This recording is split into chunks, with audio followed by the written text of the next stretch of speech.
The birth of Moses. Before Moses was born, the children of Israel were living in slavery in Egypt. The Pharaoh was afraid of the numbers and might of the growing Israelites during this time. So he had all of them put under extreme bondage and slavery, so they could not rebel against him.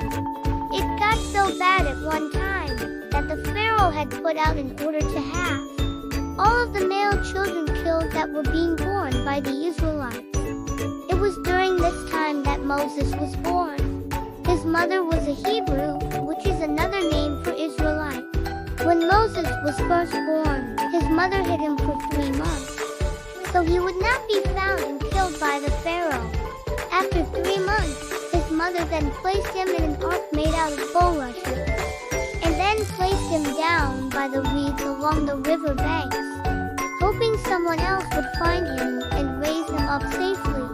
It just so happened that the daughter of the Pharaoh was the one to actually find him down by the river, as she was getting ready to wash herself in the river. Once she found him, she found out who the mother was, and then asked the mother to nurse him during the nursing stage. Once the nursing stage was over, the mother then gave the child back to the Pharaoh's daughter in order that she raise him up as one of her own, so the Pharaoh would not find out who he was and have him killed. Moses was thus raised up in the Pharaoh's house.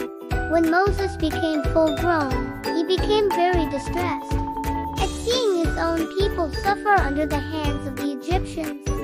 During one of these times, he saw an Egyptian beating one of his fellow Hebrew men.